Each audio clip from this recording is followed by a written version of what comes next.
Brand Power by Greenberg and Darian Tedesco. Yeah, so today we have 6 companies that we've chosen for you guys. And from those companies, we've categorized them into 3 different groups that we're going to be talking about. So the first one is Loud and Everywhere. These are brands that are very well known. They participate in traditional advertising. You're driving down the highway, you see them on a billboard. The second is Subtle but Significant. So these are brands that don't participate in that traditional advertising, but they're still pretty successful. They're well known, and we're going to talk about why later on. And then last, we have Marketing Fails. So these are companies that tried to employ a new marketing technique that ultimately just didn't work out, and we're going to talk about why, and we'll also be giving you guys a proposal as to how we think one of these companies could fix it. Okay, first is Loud and Everywhere. So the first brand we're going to be talking about is Nike. So one of their biggest things that has helped is their slogan, "Just Do It," because it doesn't just you can use it not just for sports, but in your everyday life. And along with that, their ads are very they leave a mark on you and are very inspiring to you.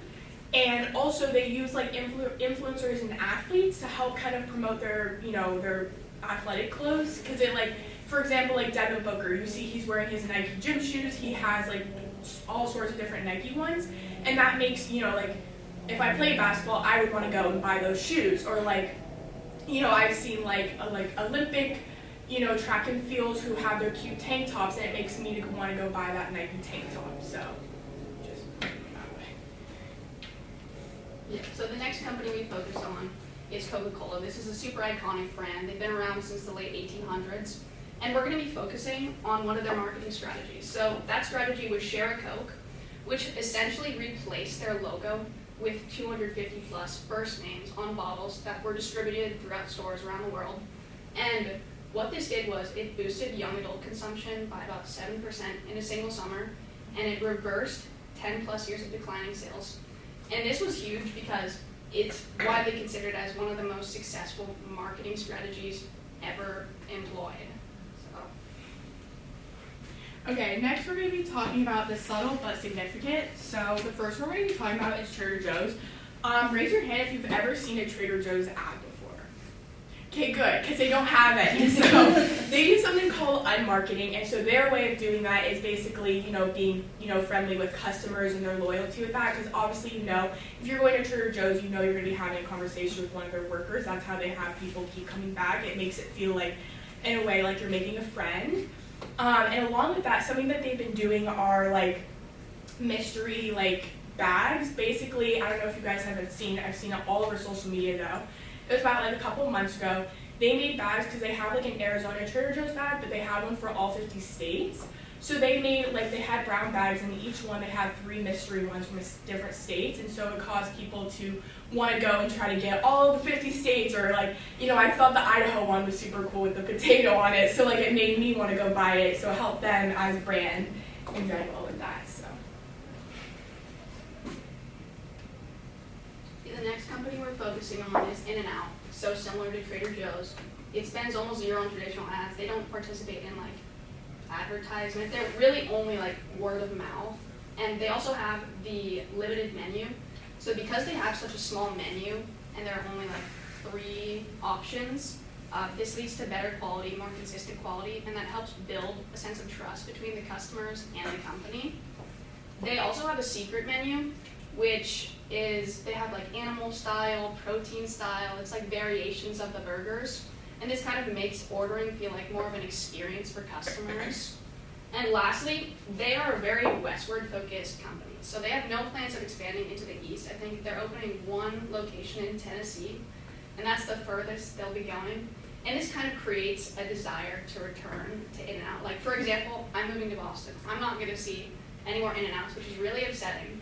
So when I come back to Arizona, I know the first place I'll be going from the airport is In-N-Out.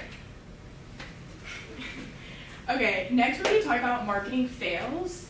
So first, Tree Hut. So they just rebranded themselves. So can anyone tell me which one is their original, which one is their new one? Does anyone know? Original on the left? The original on the left? Maybe. No. So that's actually their newest one, and that's their original one. As you can tell, it clearly does not, look so good. All they really did was like take away some stuff, change the font, and I think that if they truly wanted to rebrand themselves, they needed to change the entire packaging, make it look nicer. Don't use the same everyone was saying it just looks cheaper, childish, and like no child is using a sugar scrub. Like that is more for like teenagers and people in their 20s, and so that's just not going to attract anyone.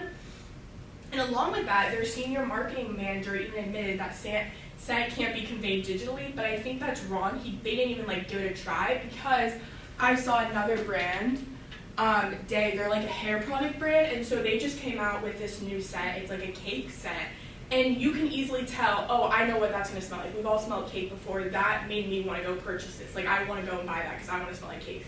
So, yeah.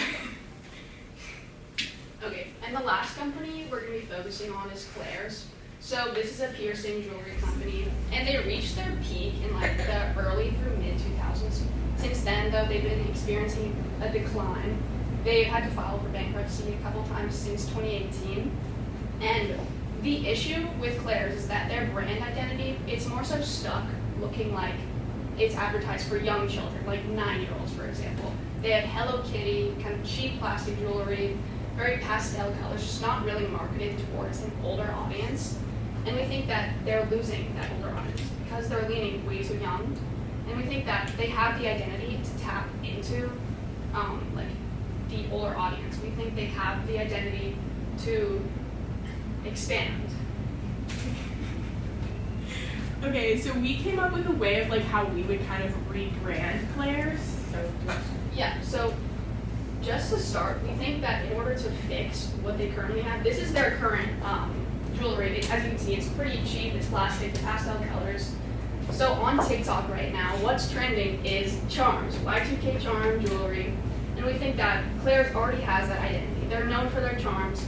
All they have to do is adjust the design of their jewelry, adjust the look of it to kind of cater more towards the older audience. Yeah, along with that is just having more like simple jewelry that like any age can get, just a simple gold hoop or simple gold, necklace. I mean, they're in the mall, they're at the perfect place. And along with that is fixing their piercings. Right now their people aren't licensed. So we think if you get actual licensed piercers and actually having separate rooms like in the back to do that would be make customers feel more comfortable instead of like right at the front of their store, like by a window. Like, who wants to get their piercings there? Like, no one does. So I think that would help them a lot. And you have all age ranges, not just like 10-year-olds there. So yeah, and that's it. So,